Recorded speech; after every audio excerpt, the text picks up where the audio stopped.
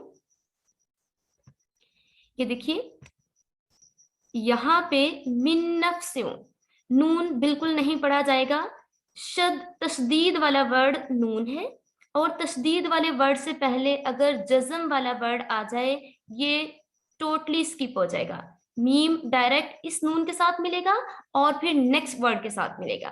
خلقکم من نفس, من نفس, اللہ تعالیٰ نے اے انسانوں, یا ایھا الناس اے لوگو ڈریے اس رب سے جس نے تمہیں پیدا کیا, جس نے تمہیں کریٹ کیا, من نفس ایک جان سے, نفس جان سے, واحدۃ ایک جان سے جس نے آپ کو پیدا کیا, وخلق اور اس نے آپ کو بنایا, منہا اس سے, زوجہا جوڑے جوڑے. اللہ رب العزت نے آپ کو کریٹ کیا, کریٹ کر ایک نفس سے آپ کو کریٹ کیا, اس کے بعد اللہ رب العزت نے آپ کے جوڑے جوڑے بنا دیے, وبث اور پھیلا دیے, منہما دونوں کو, وبث اور پھیلا دیے, منہما دونوں, رجالا مرد, کثیرن بہت سارے, ونساء اور عورتیں, اور اللہ تعالیٰ نے پھیلا دیا مردوں کو عورتوں کو.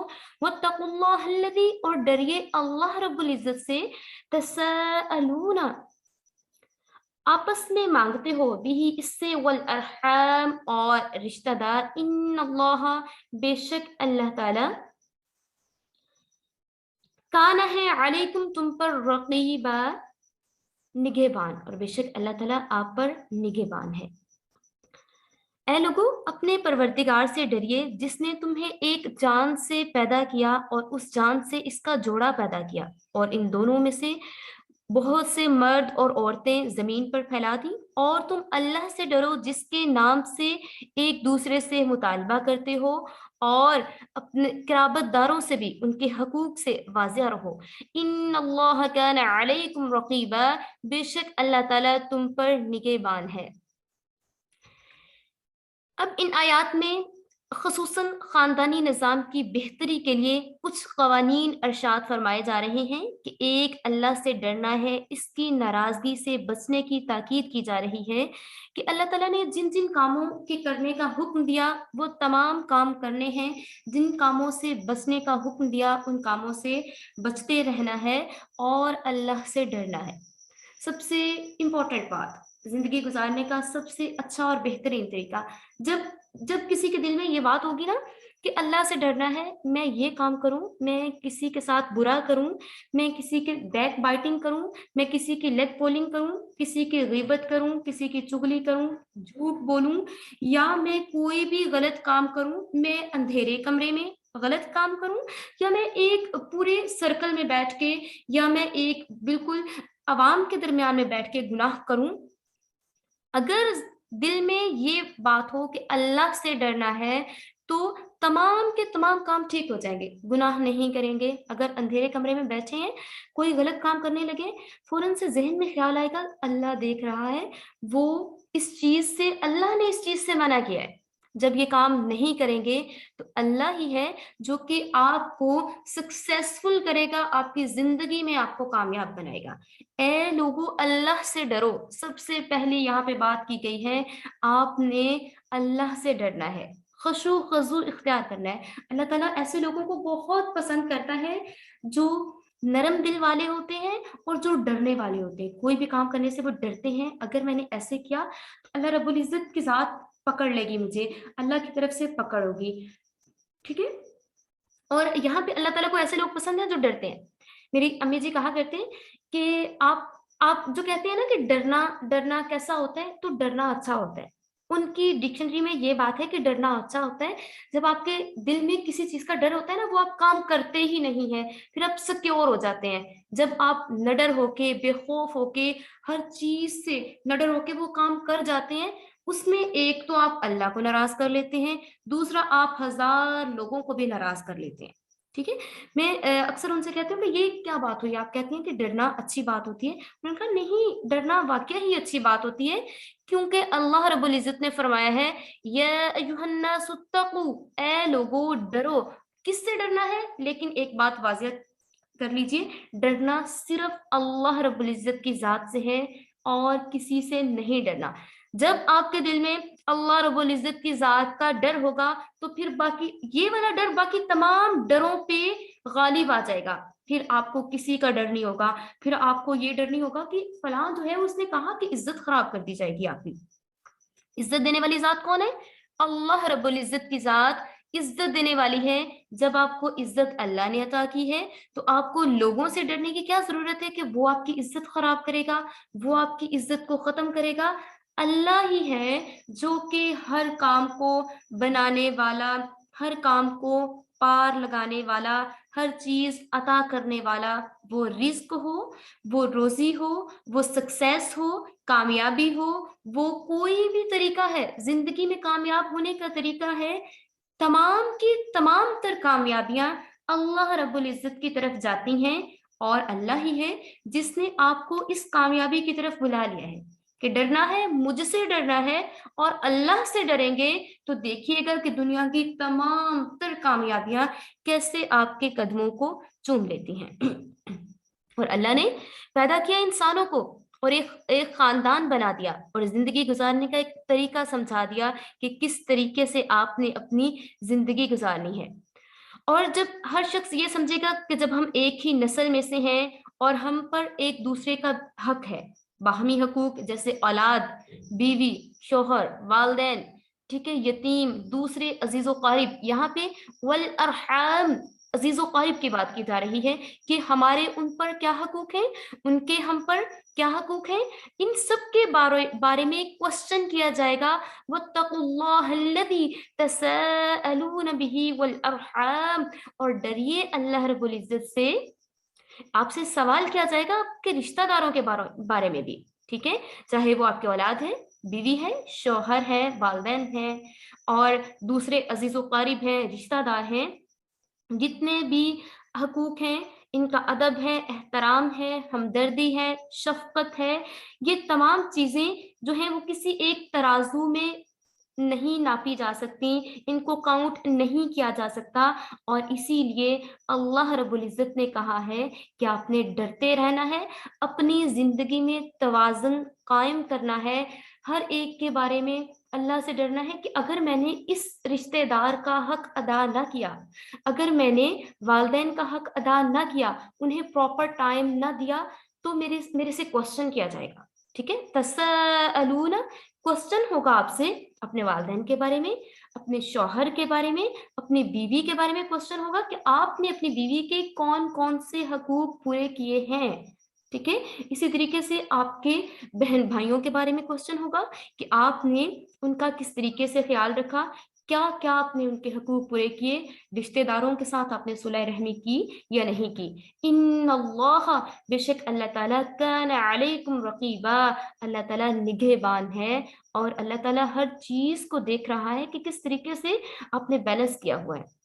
اللہ تعالیٰ نے اس دنیا کو کریٹ کیا، پھر اس دنیا میں زندگی گزارنے والے انسانوں کو بتا دیا کہ آپ نے اپنی زندگی کیسے گزارنی ہے. ٹھیک ہے، ہمیں بینگ اے مسلم ایک طریقہ سمجھا دیا گیا کہ آپ نے اپنی زندگی ایسے گزارنی ہے کہ آپ کو پتا ہونا چاہیے کہ آپ نے اپنے بہن کے ساتھ، بڑی بہن کے ساتھ کیسا سلوک کرنا ہے، چھوٹی بہن کے ساتھ کیسا سلوک کرنا ہے، اپنے بابا کے ساتھ کیسا سلوک کرنا ہے، ماما کے ساتھ کیسا سلوک کرنا ہے، اپنے ریلیٹیوز کے ساتھ کیسا سلوک کرنا ہے. ٹھیک ہے، اب دیکھیں باقی جو مذاہب ہیں ان میں اس چیز کو نہیں دیکھا جاتا. بس وہ آپ کی اپنی ذات ہے، اس کو لے کے چلتے رہیں. پھر جب بڑھاپا آئے گا پھر کوئی آپ کو پوچھنے والا نہیں ہوگا. اولڈ ہوم میں چلے جائیں، جہاں مرضی زندگی گزاریں، جس طریقے سے مرضی. ایک خاندانی نظام جو کریٹ کیا ہے اسلام نے، ہمیں ایک مضبوط بندھن میں باندھ دیا ہے اور سب سے بہترین زندگی گزارنے کا طریقہ ہمیں اسلام نے سکھا دیا ہے کہ آپ نے کس طریقے سے زندگی گزارنی ہے. ٹھیک ہے، تو یہ چیزیں ہیں کہ اللہ رب العزت سورہ نساء کی پہلی آیت میں فرما رہا ہے کہ اللہ آپ پر نگہبان ہے، آپ سے کوشچننگ کی جائے گی، آپ کے ریلیٹیوز کے اباؤٹ، آپ کے پیرنٹس کے اباؤٹ، آپ کے جتنے بھی رشتہ دار ہیں ان سب کے بارے میں آپ سے کوشچن کیا جائے گا۔ وَآتُوا الْيَتَامَى وَآتُوا الْيَتَامَى اور دیں، وآتو اور دیں یتامہ یتیموں کو اموالہم ان کے مال، اور آپ یتیموں کو ان کا مال دے دو، ولا تتبدلوا الخبیث اور نہ بدلیے خبیثہ گندی چیز کو بالطیب پاکیزہ چیز سے۔ یاد رکھیے قرآن پاک جو ہے عربی زبان میں ہے، اور عربی زبان ایک بہت میٹھی زبان ہے، یہ بہت زیادہ اردو سے ملتی جلتی ہے، ٹھیک ہے۔ اب دیکھیں گے میں آپ کے ساتھ اگر پیور اردو کی بات کی جائے، خالص اردو کی بات کی جائے، رقیب دشمن کو بولتے ہیں، اور یہاں پہ بھی رقیب نگہبان دیکھنے والا، ٹھیک ہے، یہ چیز یہاں پہ ہے۔ جیسے یتیم اردو کا ورڈ ہے، ٹھیک ہے، اور یتیم یہاں پہ بھی یتامہ یتیم وہی ہے، اور وآتو عطا کیجیے دیں، وآتو الیتامہ یتیموں کو دیں، اموالہم ان کا مال، اموال اور مال یہ بھی ملتا جلتا ہے، بس تھوڑی سی آپ کو یہاں پہ اپنی اٹینشن لگانی ہے۔ بلیو کیجیے گا کہ اگر آپ ایک پارہ بھی فل اٹینشن کے ساتھ پڑھ لیں گی with translation, word by word translation, لفظ لفظ کو دیکھتے ہوئے اگر آپ پڑھ لیں گی، آپ کے لیے بہت ایزی ہو جائے گا ورڈ بائی ورڈ ٹرانسلیشن کرنا، ٹھیک ہے۔ ولا تتبدلوا، ٹھیک ہے، تبدیل کرنا بالکل یہ بھی ملتا جلتا ہے، ولا اور نہ، تتبدل الخبیث نہ بدلیے گندی چیز کو بالطیب پاک چیزوں سے، ولا تأکلوا اور نہ کھائیے اموالہم ان کا مال، الی اموالکم اپنے مال کے ساتھ ملاتے ہوئے، انہو بے شک کان ہے حوبن گناہ کبیرہ بہت بڑا گناہ، ساتھ ہی بتا دیا گیا ہے یہ بہت بڑا گناہ ہے، اور جن بچوں کا باپ اس دنیا سے چلا جائے وہ یتیم کہلاتا ہے، ٹھیک ہے، اور جن بچوں کا باپ اس دنیا سے چلا جائے ان کے مال کو ان تک پہنچائیے، اور ان کے مال کو نہ بدلیے، ان کو اگر ان کا مال آپ کے پاس موجود ہے، اگر آپ ان کا مال کھا رہے ہیں تو آپ ایک گندی چیز کھا رہے ہیں پاک چیز کے بدلے میں۔ وَلَا تَأْكُلُوا أَمْوَالَكُمْ إِلَىٰ أَمْوَالَهُمْ إِلَىٰ أَمْوَالِكُمْ اور نہ ان کے مال کو ملائیں اپنے مال کے ساتھ، إِنَّهُ كَانَ حُوبًا كَبِيرًا اور بے شک یہ ایک بہت بڑا گناہ ہے۔ اب اس کا بیک گراؤنڈ دیکھتے ہیں کہ ایام جاہلیت میں اسلام سے پہلے یتیموں کے حقوق برے طریقے سے پامال کیے جاتے تھے، اور یتیموں کو نقصان پہنچانے کے مختلف طریقے استعمال کیے جاتے تھے۔ پھر یتیم جو تھے اپنی مجبوری اور بے چارگی کے باعث محتاج ہو جایا کرتے تھے، وہ کسی کے منہ کی طرف دیکھتے، حالانکہ ان کے پاس اپنا مال موجود ہوتا تھا، لیکن وہ دوسروں کے منہ کی طرف دیکھتے رہتے تھے کیونکہ کوئی ان کی دیکھ بھال کرنے والا نہیں ہوتا تھا، اور وہ برے طریقے سے ان کے ساتھ برا سلوک کیا جاتا، ان کے مال کو کھا لیا جاتا، اور ان کے ساتھ بڑا ہی بے رحمی والا سلوک کیا جاتا تھا۔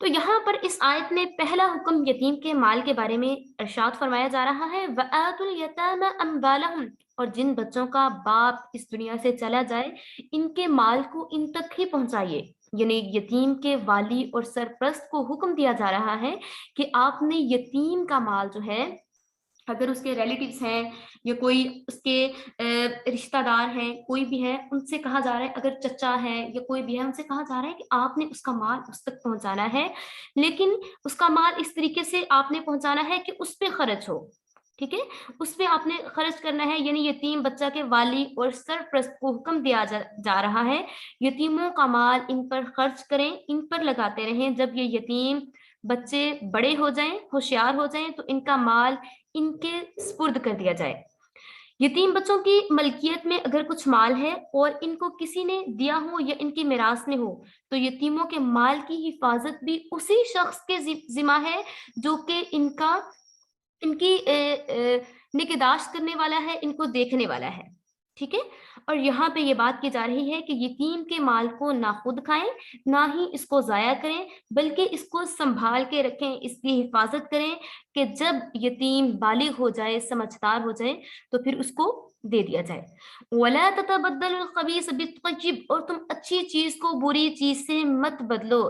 جب تک یتیم کا مال تمہارے قبضے میں ہے آپ ایسا نہیں کرو کہ اچھی چیز تو نکالو، بری اور گھٹیا چیز ان کے مال میں ملا دو.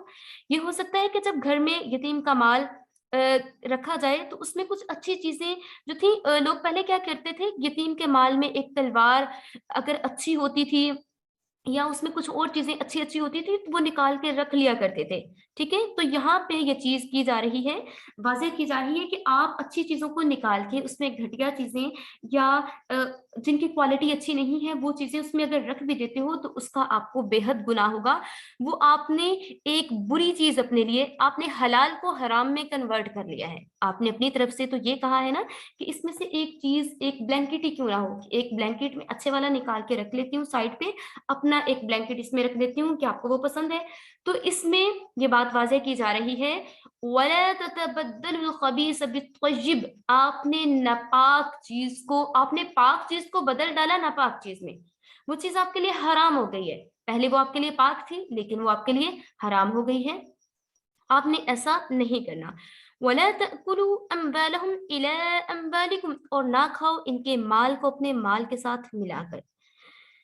تو پہلے لوگ کیا کیا کرتے تھے کہ جو یتیم کا مال ہوتا تھا اس کو اپنے مال میں ملا لیتے اور پھر اس کو خرچ کیا کرتے تھے، لیکن یہاں پہ واضح طور پر بتا دیا گیا کہ آپ نے یتیم کے مال کو نہیں خرچ کرنا. پھر کچھ لوگوں نے کوشچن کیا کہ یا رسول اللہ صلی اللہ علیہ وآلہ وسلم اس طریقے سے ہمارے لیے بہت مشکل ہوگی. تو آپ صلی اللہ علیہ وآلہ وسلم نے کہا کہ ہاں ایسا ہو سکتا ہے کہ آپ یتیم کے مال کو اگر کسی بزنس میں، تجارت میں لگاتے ہیں، پھر اس کا جو پروفٹ ہے، ٹھیک ہے، وہ آپ اس پہ خرچ کریں یا آپ اس کو بہترین طریقے سے استعمال کریں اپنے مال کے ساتھ، تو اس میں آپ کو کوئی گناہ نہیں ہوگا. بخاری و مسلم شریف میں حضرت ابو ہریرہ رضی اللہ تعالیٰ عنہ سے مروی ہے کہ رسول اللہ صلی اللہ علیہ وآلہ وسلم نے ارشاد فرمایا کہ 7 گناہ بہت سخت ہیں جو آدمی کو ہلاک کر کے چھوڑ دیتے ہیں. یتیم کا مال کھا جانا، نمبر 1 یتیم کا مال کھا جانا. نمبر 2 شرک کرنا، اللہ رب العزت کے ساتھ شریک ٹھہرانا. نمبر 3 جادو کرنا. نمبر 4 کسی کا ناحق قتل کر دینا. نمبر 5 جہاد سے بھاگ جانا. نمبر 6 پاک دامن عورت پہ تہمت لگانا. سب سے بڑی بات، پاک دامن عورت پہ تہمت لگانا. ہاں جی، جو بیچ نمبر 3 سے گرلز ہیں وہ مجھے جلدی سے بتائیں گی کہ جو پاک دامن عورت پر تہمت لگانے کی اسلام نے کیا سزا رکھی ہے. عورت پاک دامن ہے، ٹھیک ہے، اس نے کوئی گناہ نہیں کیا، ایون کہ اگر اس کا شوہر یا کوئی بھی اس پہ الزام لگاتا ہے، تہمت لگاتا ہے، تو اس کی سزا کیا ہوگی؟ جلدی سے چیٹ باکس میں ٹائپ کر کے بتائیے کہ آپ کو یاد ہے یا نہیں یاد. ویری گڈ، یس مصباح، بالکل اس کو 100 کوڑے لگائے جائیں گے.